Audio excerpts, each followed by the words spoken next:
அனுதினமும் இயேசுவோடு நிகழ்ச்சியிலே ஆண்டவர் இந்த நாள் காலையிலே நம்மோடு கூட திட்டமாய் ஒரு காரியத்தை சொல்ல விரும்புகிறார்.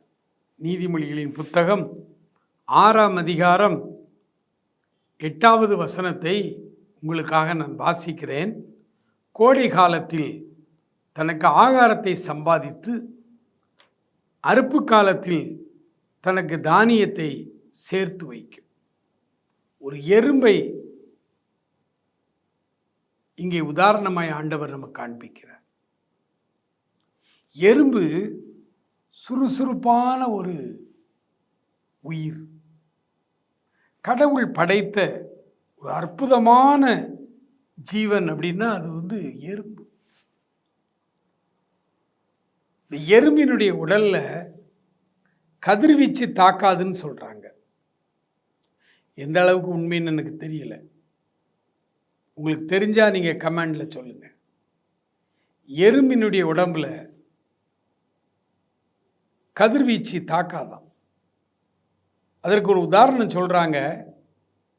2ஆம் உலக போரில் ஹிரோஷிமா நாகசாகிலங்கிற 2 இடத்துல அமெரிக்கா அணுகுண்டு போட்டுச்சு. அந்த இடமே சுடுகாடா மாறிடுச்சு. பல வருடங்களுக்கு கதிர்வீச்சு அந்த இடத்துல இருந்து பல பிரச்சனைகளை இன்று வரை பிரச்சனையாத்தார்.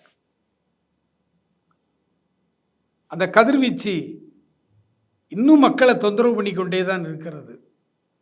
ஆனால் அணுகுண்டு வீசப்பட்ட சில நாள் கழித்து சுடுகாடாய் மாறி போன அந்த இடத்துல எந்த ஜீவராசி இல்லை.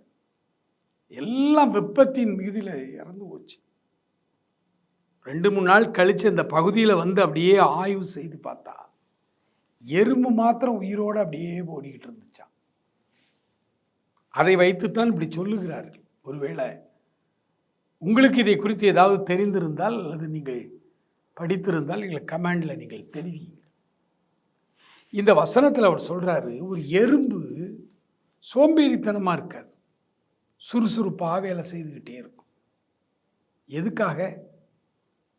கோடை காலத்தில் தனக்கு ஆகாரத்தை சம்பாதித்து அறுப்பு காலத்தில் தானியம் நிறைய சிந்தி கிடக்கும்.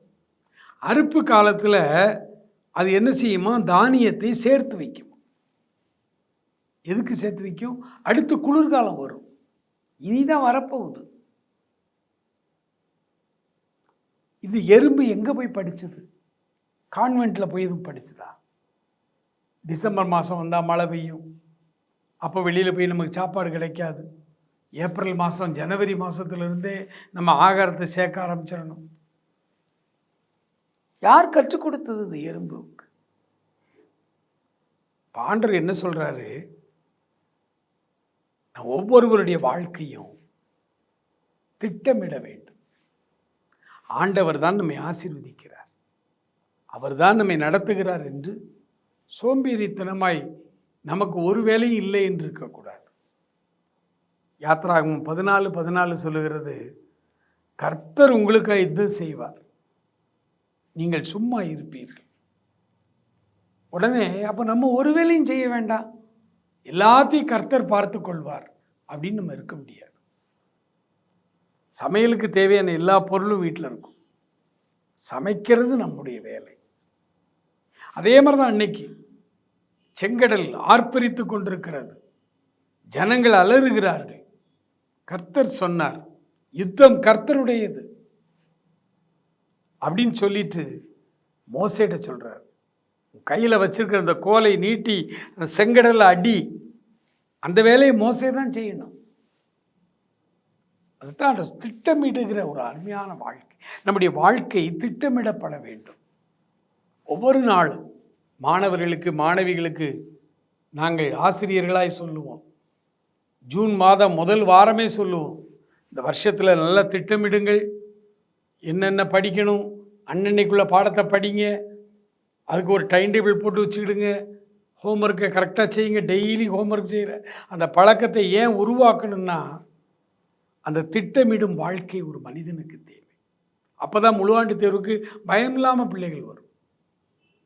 வருஷம் முழுசும் 10 மாதமும் படிக்காமல் இருந்துட்டு பரீட்சைக்கு முதல் நாள் உட்காந்து படித்தா அதில் ஜெபம் பண்ணி எனக்கு ஏதாவது அற்புதம் ஆண்டவர் செய்ய மாட்டார்னா ஆண்டவர் செய்ய மாட்டார். சோம்பேறிகளை கர்த்தர் ஆசீர்வதிக்க மாட்டார். சோம்பேறிகளை கர்த்தர் பயன்படுத்த முடியாது. இன்னைக்கு ஒரு சில கிறிஸ்தவ ஊழியத்திற்கு எதிர்ப்பாளர்கள் நிறைய பேர் கிளம்பி இருக்காங்க. அவங்க ரொம்ப கேவலமாக இந்த ஊழியக்காரங்களை பேசுவாங்க. ஒரு வேலையும் இல்லை, சோம்பேறித்தனமாக இருக்காங்க, ஒரு வேலையும் இல்லாமல் அடுத்தவன் காசில் வாழ்ந்துக்கிட்டு இருக்காங்கன்னு. ஒரு நாளும் இல்லை. முழு நேரமாய் ஊழியம் செய்கிறவர்கள், 8 மணி நேரம் அரசாங்கத்தில் வேலை செய்கிறவர்களை விட கடினமாய் உழைக்க வேண்டும். அவங்க ஊழியக்காரங்களாக இருந்தாலும் சோம்பேறிகளை கர்த்தர் போஷிக்க மாட்டார். சோம்பேறிகளுக்கு கர்த்தர் உதவி செய்ய மாட்டார். டாக்டர் பில்லி கிரஹாம் அவர்கள் ஒரு புத்தகம் எழுதியிருக்கிறார்கள், கொல்லும் கொடிய பாவங்கள் 7 அப்படின்னு சொல்லி. அதில் ஒன்று சோம்பேறித்தனம். சோம்பேறிகளை கர்த்தர் பயன்படுத்த முடியாது. ஆகவே தான் அவர் சொல்லுகிறார், இந்த காலை வேளையில் திட்டமிடுங்கள், திட்டமிடுங்கள். திட்டமிடப்பட்ட வாழ்க்கை உங்களை ஆசீர்வாதத்துக்கு நேராய் நடத்தும். ஆண்டவர் தாமே உங்களை ஆசீர்வதிப்பாராக. ஆமென்.